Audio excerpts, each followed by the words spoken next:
آج ایک سلگتا ہوا ٹاپک میں نے اٹھایا ہے، اور اس ٹاپک کی آج ضرورت تھی ہمارے معاشرے کو۔ قرآن کریم ہمیں اسی طرف اشارہ کرتا ہے۔ تبلیغی جماعت میں چلے جاؤ، اصلاح المسلمین میں چلے جاؤ، تحریک اصلاحی میں چلے جاؤ، امر بالمعروف کی میٹنگوں میں چلے جاؤ، سب جگہ یہی بتایا جائے گا، تبلیغ کرنا فرض ہے۔ قرآن کی ایک آیت بھی معلوم ہے تو اس کو دوسروں تک پہنچا دو۔ کسی نے آج تک یہ آیت اٹھائی ہے؟ کیا کسی نے آج تک اس آیت پر گفتگو کی ہے؟ اس آیت پر گفتگو کرنے سے پہلے مولانا جرجیس کو اپنی اصلاح کرنا پڑے گی۔ پہلے تم اپنے آپ کو دیکھو، تم دوا کرو، تم علاج کرو۔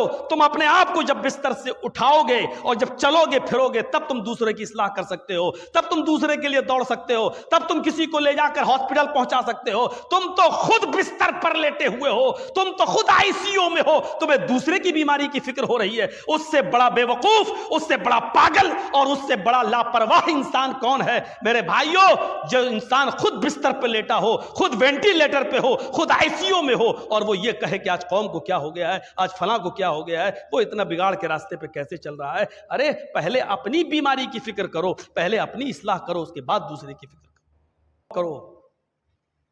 ہوٹلوں میں بیٹھ کے ایک دوسرے کی برائیاں کرنے والوں، ایک دوسرے کے چرچے کرنے والوں، نبی کو معلوم ہے کہ منافق کون ہیں۔ نبی کے سامنے وہ مسجد میں آ بھی رہے ہیں، نماز بھی پڑھ رہے ہیں، اور اللہ کے رسول ان کو مسجد سے بھگا نہیں رہے ہیں۔ پتہ نہیں کب رسول اللہ نے چھپانے کا حکم دیا ہے۔ آئے عمر، آپ کے ناشتہ کرانے کے بعد، کھلانے اور پلانے کے بعد بھی میں اس راز کو فاش نہیں کر سکتا، میں آپ کو بھی نہیں بتا سکتا کہ اس لسٹ میں آپ کا نام ہے یا نہیں، میں آپ کو بھی نہیں بتا سکتا، اور نہیں بتایا، پورے واقعہ بتا۔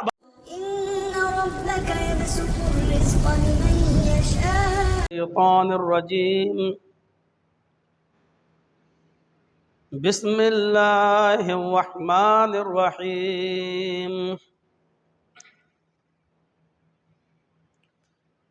یا ایہا الذین آمنوا علیکم انفسکم لا یضرکم من ضل اذا اہتدیتم الی اللہ مرجعکم جمیعا فَيُنَبِّئُكُم بِمَا كُنتُمْ تَعْمَلُونَ۔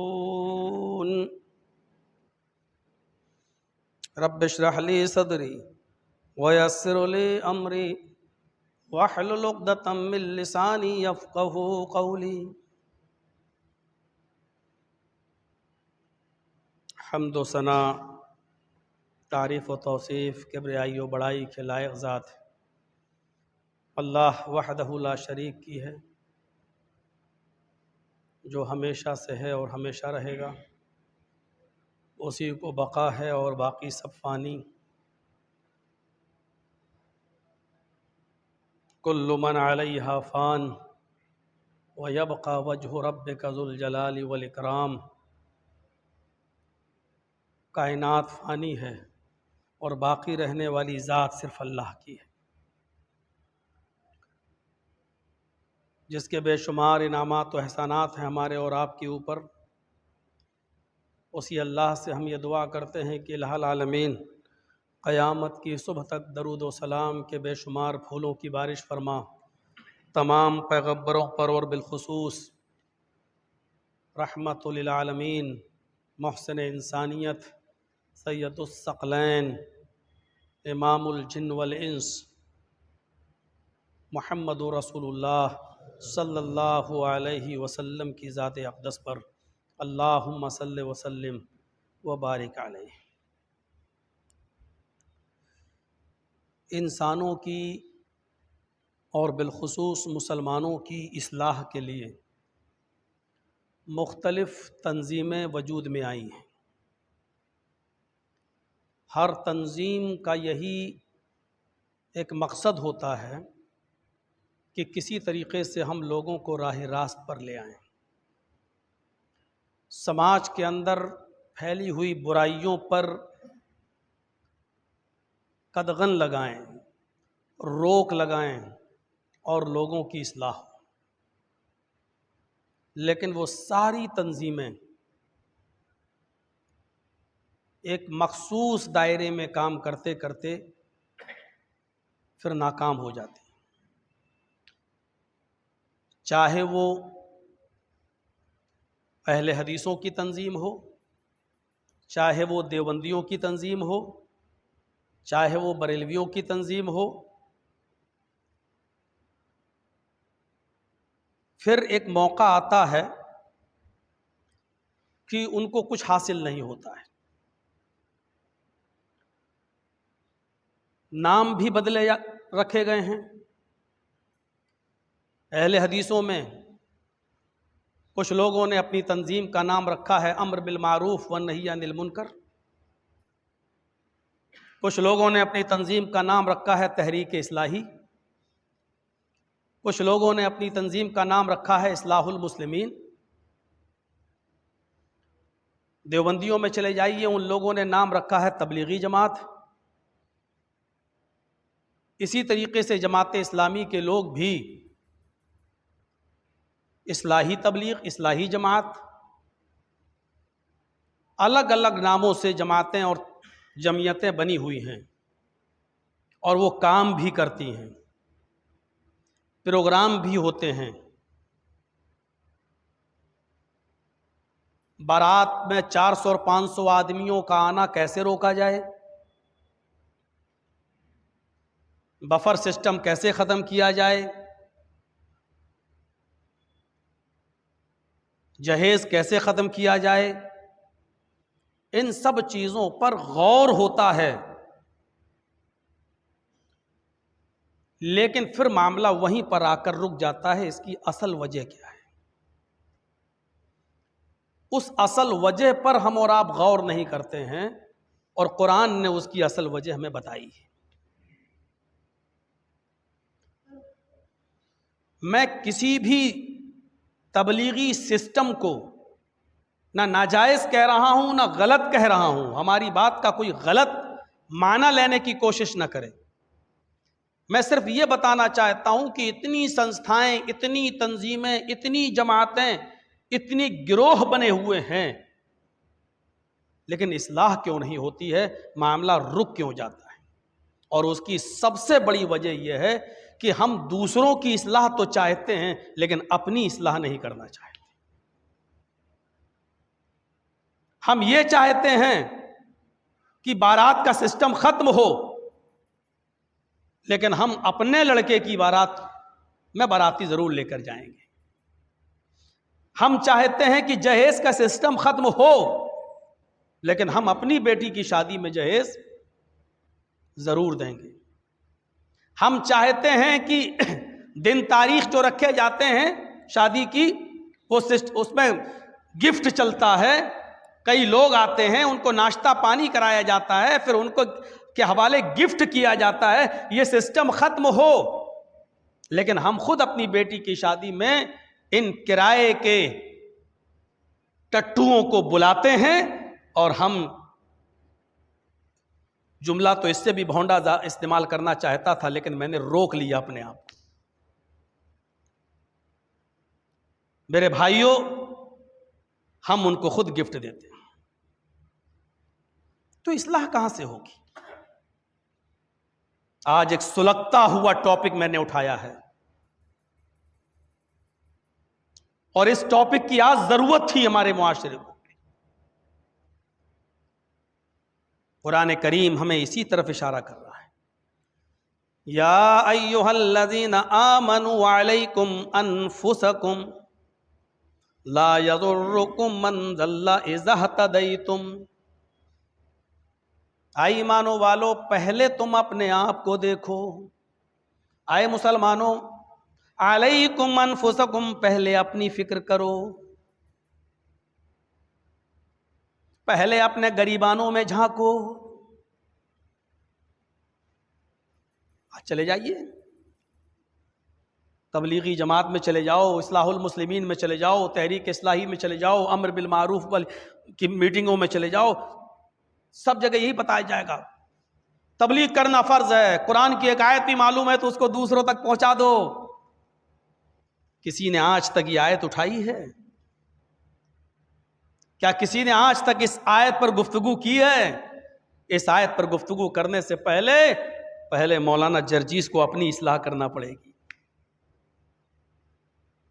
پہلے ہمیں اپنے آپ کو سدھارنا پڑے گا. جس چیز کی ہم دعوت آپ کو دے رہے ہیں پہلے ہمیں خود عمل کرنا ہوگا، ورنہ وہ حدیث ہم ہی لوگوں کے لیے ہے کہ اللہ کے نبی صلی اللہ علیہ وسلم کو جب سفر معراج ہوئی تو آپ نے اس میں جہنم کے اندر ایک نقشہ دیکھا. ایک شخص اپنی آنتوں کو، اپنی اوچھڑیوں کو اپنے ہاتھ میں لیے ہوئے چاروں طرف چکی کے ارد گرد گھوم رہا ہے. واویلا چیخ چلا رہا، واویلا مچا رہا ہے، چیخ رہا اور چلا رہا، اور اس کے ہاتھ میں اس کی اوجھڑی ہے، اس کے ہاتھ میں اس کی آنتیں ہیں. اللہ کے نبی صلی اللہ علیہ وسلم نے پوچھا، اے جبرائیل، یہ کون لوگ ہیں جن کو اتنی دردناک سزا دی جا رہی، جن کا پیٹ چاک کیا گیا ہے، اپنی اوجھڑی کو اپنے ہاتھوں میں اٹھائے ہوئے اور گدھے کی طرح چیخ رہا اور چلا رہا ہے اور چاروں طرف گھوم رہا ہے، تکلیف کی وجہ سے، تکلیف کی شدت کی وجہ سے چیختا اور چلاتا جا رہا ہے. فرمایا جبرائیل امین نے کہ اللہ کے نبی، یہ وہ لوگ ہیں جو دنیا میں لوگوں کو سمجھایا تو کرتے تھے، نیک راستے کی طرف بلایا تو کرتے تھے، اچھے کاموں کا حکم تو دیا کرتے تھے، برائیوں سے روکا تو کرتے تھے، لیکن اس کے اوپر خود یہ عمل نہیں کیا کرتے تھے. یہ وہ لوگ ہیں کہ یہ دوسروں کو برائیوں سے روکتے تھے لیکن خود ان برائیوں پر عمل کیا کرتے تھے. یہ حدیث ہم داعیوں کے لیے ہے. یہ کیا بات ہے، سماج میں کوئی برائی آپ کرو تو جرجیس صاحب ممبر پہ خطبہ دے دیں، اور کوئی برائی جرجیس صاحب کے اندر ہے تو اس کو کوئی بولنے والا نہ ہو. کوئی دنیا میں فرشتہ نہیں ہے، یاد رکھیے گا. علماء بھی انسان ہوتے ہیں، مولوی جرجیس بھی انسان ہے، غلطی کسی سے بھی ہو سکتی ہے. اگر دنیا میں کوئی آدمی غلطی نہ کرے، گناہ نہ کرے، تو اللہ کی قسم آسمان سے فرشتے اتر آئیں اور اس سے مصافحہ کریں اور اس سے سلام کریں اور اس سے معانقہ کریں. دنیا میں فرشتوں کا نہ آنا اور کسی سے ملاقات نہ کرنا، مصافحہ نہ کرنا، معانقہ نہ کرنا، اس بات کی دلیل ہے کہ وہ آدمی اس دنیا میں فرشتہ نہیں ہے. غلطی سب سے ہو سکتی ہے. قرآن کریم کہتا ہے یا ایھا الذین آمنوا علیکم انفسکم، اے ایمان والو پہلے اپنے گریبانوں میں جھانکو، اے ایمان والو پہلے تم اپنے آپ کو دیکھو، اے مسلمانوں پہلے تم اپنی فکر کرو. لا یضرکم من ضل اذا اہتدیتم، پھر کوئی بھی گمراہ شخص تمہارا کچھ نہیں نقصان پہنچا سکتا.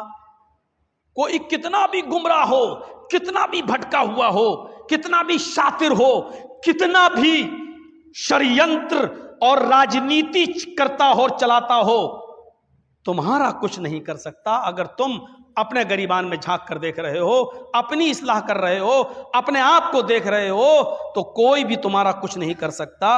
اذا اہتدیتم، جب اللہ نے تمہیں ہدایت دے دی تو کوئی بھی تمہیں نقصان نہیں پہنچا سکتا. کیوں فکر کر رہے ہو؟ کیوں سوچ رہے ہو یہ ہمارا کچھ کر دے گا؟ کیا کرے گا؟ ارے ہم اگر ایسا کرنے لگے اور سماج کے ساتھ اگر ہم نے قدم سے قدم ملا کر نہیں چلنا شروع کیا تو سماج ہمارا بائیکاٹ کر دے گا. ارے قرآن کہہ رہا لا یضرکم من ضل اذا اہتدیتم، کوئی گمراہ شخص تمہارا کچھ نہیں کر سکتا جب تمہیں ہدایت مل گئی. جب اللہ نے تمہیں ہدایت دے دی تو کوئی کچھ نہیں کر سکتا. یاد رکھو الی اللہ مرجعکم جميعا، تم سب کو اللہ کی طرف لوٹ کر جانا ہے. یہ چند دن کی زندگی ہے. 70 سال کی زندگی کے لیے اتنا کرتے ہو؟ 80 سال کی زندگی کے لیے اتنا کر رہے ہو؟ 90 سال کی زندگی کے لیے اتنے پاپڑ بیل رہے ہو؟ اور جو زندگی کبھی ختم نہیں ہوگی، جس کی مثال اللہ کے نبی صلی اللہ علیہ وسلم نے فرمایا کہ آخرت کی زندگی ایک سمندر ہے اور دنیا کی زندگی اس سمندر کا ایک قطرہ ہے. انگلی ڈالو سمندر میں، دیکھو کتنا پانی نکلا، بس ایک بوند وہ ٹپکے گی. بس فرمایا جو بوند ٹپک کر زمین پر گری وہ دنیا کی زندگی ہے، اور جو سمندر میں آپ نے انگلی ڈالی وہ آخرت کی زندگی ہے. یعنی ایک ایک بوند کر کر کے گراتے جاؤ، سمندر کبھی ختم نہیں کر پاؤ گے. ایسے ہی آخرت کی زندگی کبھی ختم نہیں ہوگی. ہم دوسروں کی فکر کر رہے ہیں. من قال هلك الناس وَهُوَ أَهْلَكُهُمْ، مسلم شریف کی حدیث ہے، اللہ کے نبی نے فرمایا جو دوسروں کو کہتا رہے قوم ہلاک ہو گئی، ارے لوگوں کو کیا ہو گیا، لوگ برباد ہو گئے، لوگ غلط راستے پہ جا رہے ہیں، آج لوگوں کو کیا ہو گیا، جو ایسا کہتا فَهُوَ أَهْلَكُهُمْ، وہ خود سب سے زیادہ ہلاک ہے، وہ خود سب سے زیادہ بربادی کے اندر ہے۔ آج ہمیں دوسروں کی فکر ہو رہی ہے، ہمارے پیٹ میں اتنا شدید درد ہے، ریڑھ کی ہڈی میں بے چینی ہے، ہم بستر سے اٹھ نہیں پا رہے ہیں، حالت یہ ہے کہ ہمیں دوسروں کی بیماری کی فکر ہے، دوسروں کی فکر ہے کہ وہ کیسے بیمار ہو گیا۔ ارے اللہ کے بندے، پہلے تم اپنے آپ کو دیکھو، تم دوا کرو، تم علاج کرو، تم اپنے آپ کو جب بستر سے اٹھاؤ گے اور جب چلو گے پھرو گے تب تم دوسرے کی اصلاح کر سکتے ہو، تب تم دوسرے کے لیے دوڑ سکتے ہو، تب تم کسی کو لے جا کر ہاسپٹل پہنچا سکتے ہو۔ تم تو خود بستر پر لیٹے ہوئے ہو، تم تو خود آئی سی یو میں ہو، تمہیں دوسرے کی بیماری کی فکر ہو رہی ہے۔ اس سے بڑا بے وقوف، اس سے بڑا پاگل اور اس سے بڑا لاپرواہ انسان کون ہے؟ میرے بھائیو، جو انسان خود بستر پہ لیٹا ہو، خود وینٹیلیٹر پہ ہو، خود آئی سی یو میں ہو، اور وہ یہ کہے کہ آج قوم کو کیا ہو گیا ہے، آج فلاں کو کیا ہو گیا ہے، وہ اتنا بگاڑ کے راستے پہ کیسے چل رہا ہے؟ ارے پہلے اپنی بیماری کی فکر کرو، پہلے اپنی اصلاح کرو، اس کے بعد دوسرے کی فکر کرو۔ آپ خود بستر پہ لیٹے ہوئے ہو اور دوسروں کو بستر سے اٹھانا چاہ رہے ہو، آپ خود بستر پہ لیٹے ہوئے ہو اور دوسرے کو ہاسپٹل پہنچانا چاہ رہے ہو۔ میرے پیارے ساتھیو، یہ عقل مندی نہیں ہے۔ ذرا تصور کریں صحابہ کرام کی زندگی پر، حضرت حنظلہ بھاگتے ہوئے اللہ کے نبی جناب محمد رسول اللہ صلی اللہ علیہ وسلم کے پاس آئے۔ یہ وہی حنظلہ ہیں جنہوں نے جوانی کے عالم میں شہادت پائی تھی، یہ وہی حنظلہ ہیں جن کی آج شادی ہوئی تھی اور پہلی رات ہے، بیوی سے تعلق قائم کیا ہے لیکن جہاد کا اعلان ہو جاتا ہے، بغیر غسل کیے ہوئے رات ہی میں نکل جاتے ہیں اور جہاد کرتے ہیں یہاں تک کہ شہید ہو جاتے ہیں۔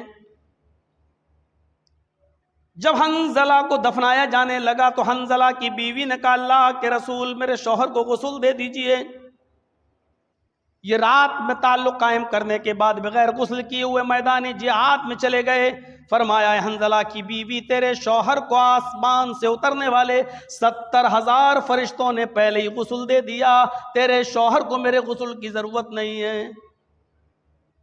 یہ وہ حنظلہ ہیں، غور کرو، جن کا مقام اتنا بڑا، جن کا مرتبہ اتنا بڑا، جن کی حیثیت یہ ہے جو ابھی میں نے آپ کو بتائی، اور اللہ کے نبی کے پاس آتے ہیں، آنکھوں میں آنسو ہیں، مسلم شریف کی روایت ہے، اور آ کر ایک ہی جملہ کہتے نافق حنظلۃ یا رسول اللہ، اے اللہ کے رسول حنظلہ منافق ہو گیا، اے اللہ کے نبی حنظلہ کے اندر نفاق آ گیا، حنظلہ منافق ہو گیا۔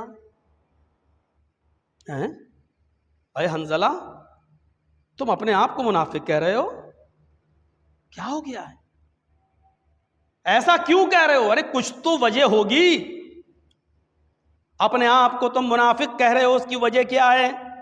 ارے کون سا ایسا کام کیا ہے جس کی وجہ سے تم کہہ رہے ہو منافق؟ فرمایا اللہ کے نبی صلی اللہ علیہ وسلم میرے دل کے اندر 2 کیفیتیں ہیں، ایک کیفیت ہونی چاہیے نا، اس کے منہ پر اس جیسی، اس کے منہ پہ اس جیسی، یہ ہے منافقت۔ باہر جاؤ تو ہوٹلوں پہ بیٹھ کے برائی بھی کرو، آمنا سامنا ہو جائے تو السلام علیکم خیریت ہے کیسے ہیں، اس کو کہتے ہیں منافقت۔ اے حنظلہ تمہارے اندر تو یہ سب چیزیں نہیں ہیں، ہمیں نظر نہیں آئی، پھر اپنے آپ کو منافق کیوں کہہ رہے ہو؟ کہا اللہ کے نبی جب آپ کی مجلس میں ہوتا ہوں، آپ کی گفتگو سنتا ہوں، آپ کی نصیحتیں سنتا ہوں تو ایسا لگتا ہے جنت اپنی آنکھوں سے دیکھ رہا ہوں، اور جب عذاب قبر اور عذاب جہنم کا ڈر سنتا ہوں تو لگتا ہے جیسے جہنم اپنی آنکھوں سے دیکھ رہا ہوں۔ اے اللہ کے رسول آپ کے پاس بیٹھتا ہوں، آپ کی محفل میں رہتا ہوں تو دل کی کیفیت کچھ عجیب سی ہوتی ہے، لیکن جب آپ کی محفل سے رخصت ہو کر اپنے گھر جاتا ہوں، بیوی بچوں میں جاتا ہوں تو پھر اس محفل کو بھول جاتا ہوں اور اپنی بیوی بچوں میں ہنسنے اور کھیلنے اور کودنے لگتا ہوں، اپنے بچوں میں مست ہو جاتا ہوں۔ اے اللہ کے رسول اب یہ منافقت نہیں تو اور کیا ہے کہ آپ کے ساتھ رہوں تو آخرت یاد رہے، اور گھر جاؤں تو پھر دنیا میں پڑ جاؤں، بیوی بچوں کی محبت میں پڑ جاؤں۔ اللہ کے نبی مسکرا کر جواب دیتے ہیں فساعتن فساعتن، اے حنزلہ اس کو منافقت نہیں کہتے ہیں، اے حنزلہ یہ منافقت نہیں ہے، یہ سب کے ساتھ ہوتا ہے، یہ گھڑی گھڑی کی بات ہے۔ جب ہم عذاب جہنم کا ذکر کریں گے تو آپ کو رونا آئے گا، جب ہم قبر کے عذاب کا اور جہنم کے عذاب کا ذکر کریں گے تو کیفیت دوسری رہے گی، لیکن جب آپ اپنی بیوی اور بچوں میں جاؤ گے تو وہ ذمہ داری نبھانا بھی ضروری ہے، ان کے لیے محنت کرنا بھی ضروری ہے، بیوی اور بچوں کے لیے کمانا بھی ضروری ہے، رزق حلال ان کو کھلانا بھی ضروری ہے، وہ بھی صدقے کا حکم رکھتا ہے۔ اس لیے اگر ایسا تمہارے دل میں آتا ہے تو یہ منافقت نہیں ہے، ساعتن فساعتن، یہ گھڑی گھڑی کی بات ہے، کبھی کچھ کبھی کچھ، یہ منافقت نہیں ہے۔ اس پورے واقعے کو بتانے کا مقصد یہ ہے کہ حضرت حنزلہ کو اپنی فکر ہے، حالانکہ ایسا سارے صحابہ کے پاس سب کو ہوتا تھا، سب نبی کی محفل میں بیٹھتے تھے اور گھر جاتے تھے تو دو بیوی بچوں میں مست ہو جاتے تھے، سب کے ساتھ ایسا ہوتا ہے، لیکن حضرت حنزلہ نے سب کے بارے میں نہیں کہا کہ اللہ کے نبی سارے صحابہ کے ساتھ یہی کیفیت ہے۔ حضرت حنزلہ نے اپنے فکر کی، مجھے دوسروں سے کیا مطلب، دوسروں کے دل میں کیا ہے کیا نہیں ہے۔ نافق حنزلہ، حنزلہ منافق ہو گیا ہے، اپنی فکر تھی، اپنی، ہمیں اپنی فکر ہوتی ہے۔ جرجی صاحب جلسے میں بیٹھیں گے، تقریر کریں گے، بفر سسٹم کے خلاف بولیں گے، لیکن جرجی صاحب کے بیٹے کی شادی ہوگی تو بفر سسٹم خود کریں گے۔ جرجیت صاحب ایک جماعت چلا رہے ہیں، ایک مثال دے رہا ہوں، چلا نہیں رہا ہوں، اس کا نام رکھا ہے تبلیغی جماعت، مسجد میں ہمارے کچھ کینڈیڈیٹ موجود ہیں، انتظام کر دیا، ناشتہ پانی کھانا پانی سب آ گیا۔ جرجیت صاحب نے بہت اچھی تقریر کر دی بارات کے خلاف، لیکن جرجیت صاحب کے بیٹے کی شادی ہو رہی ہے تو جرجیت صاحب خود 500 آدمی کی بارات لے کر جا رہے ہیں، سب چل رہا ہے۔ علیکم انفسکم، آئے لوگوں کی اصلاح کا بیڑا اٹھانے والوں، ناکام رہو گے، کبھی سدھار پیدا نہیں ہوگا۔ سدھار اسی وقت پیدا ہوگا جب تم خود اپنے آپ کو پہلے سدھارو گے، پہلے اپنے آپ کو دیکھو گے۔ جناب محمد رسول اللہ صلی اللہ علیہ وسلم لوگوں کو حکم دے رہے ہیں، الصلاۃ قرۃ عینی، لوگوں نماز پڑھو، نماز میری آنکھوں کی ٹھنڈک ہے۔ آپ نے فرمایا صحابیوں 5 وقت کی نماز باجماعت ادا کرو۔ جب آپ نے یہ حکم دیا تو آپ کا خود یہ حال ہے کہ آپ 8 وقت کی نماز پڑھ کر دکھا رہے ہیں۔ لوگوں کو 5 وقت کی نماز پڑھنے کا حکم دیا تو آپ 5 وقت کی نماز بھی پڑھ رہے ہیں۔ پھر آپ لوگوں کی اصلاح کے لیے اور بتانے کے لیے کہ دیکھو کہ میں نے تمہیں نماز کا حکم دیا ہے، 5 وقت کی نماز کے ساتھ ساتھ میں تہجد کی نماز بھی پڑھتا ہوں، میں چاشت کی نماز بھی پڑھتا ہوں، میں اشراق کی نماز بھی پڑھتا ہوں۔ خود محمد رسول اللہ صلی اللہ علیہ وسلم اگر نماز پڑھنے کا حکم دے رہے ہیں تو لوگوں کو 5 وقت کا حکم دے رہے ہیں تو خود 8 پڑھ کر 8 ٹائم کی نماز پڑھ کر لوگوں کو یہ بتا رہے ہیں کہ میرا یہ حال نہیں ہے کہ میں کچھ کہوں اور تمہارے لیے کچھ اور ہو۔ اگر میں نماز کا حکم دے رہا ہوں تو پہلے میں خود اس پر عمل کر کے دکھلا رہا ہوں۔ یہ کیفیت ہونی چاہیے۔ خندق کھودی جا رہی ہے، خندق، صحابہ کرام خندق کھود رہے ہیں، ایک صحابی بے ہوش ہو کر گر پڑے، پانی کے چھینٹے مارے گئے۔ فرمایا آپ نے بے ہوش کیسے ہو گئے؟ پیٹ کھول کے دکھایا تو اس پر پتھر بندھا ہوا تھا۔ کہا اللہ کے رسول بھوک کی وجہ سے میں نے پیٹ پہ پتھر باندھا ہے، کمزوری کی وجہ سے حالت یہ ہے کہ میں گر گیا ہوں۔ پیٹ پہ پتھر باندھنے کی کہاوت بہت سنی ہوگی آپ نے، لیکن پیٹ پہ پتھر باندھا کیوں جاتا تھا؟ میرے بھائیوں، پیٹ کو تھوڑا سا بھاری کرنے کے لیے اتنے فاقے ہوتے تھے اس زمانے میں کہ ایک پیٹ کا یہ حصہ پیڑ سے چپک جایا کرتا تھا۔ اب انسان کو اٹھنے کے لیے کچھ بھاری پن چاہیے تو کھانے کے لیے کچھ نہیں ہے تو پیٹ پہ ایک پتھر باندھ لیا جاتا تھا تاکہ اٹھ سکوں اور اپنی کمر سیدھی کر سکوں۔ وہ صحابی اڑے، خندق کھود رہے ہیں، بے ہوش ہو کر گر گئے۔ جب ہوش آیا اللہ کے نبی پوچھتے ہیں کہ بے ہوش ہونے کی وجہ کیا، بیمار تو نظر نہیں آ رہے ہو؟ کہا اللہ کے رسول دیکھیے جب کھول کر پیٹ دکھایا تو ایک پتھر بندھا ہوا تھا۔ نبی اکرم کی آنکھوں میں آنسو آ گئے۔ فرمایا میرے ساتھیو یہ مت سمجھنا کہ پتھر باندھے ہوئے تمہارے اس لیے اور پھر بھی میں تم سے کام کرا رہا ہوں، یہ مت سوچنا کہ میں کھا پی کر آیا ہوں۔ آپ نے اپنا کرتا اٹھایا، اپنا قمیض اٹھائی تو بتایا کہ ان کے پیٹ پہ تو ایک پتھر بندھے ہوئے ہیں۔ اے صحابیو ذرا میرا پیٹ دیکھو۔ صحابہ نے جب نبی کا پیٹ کا معائنہ کیا تو اس کے اوپر 2 پتھر بندھے ہوئے تھے۔ تب جا کر لوگوں کی اصلاح ہوئی ہے،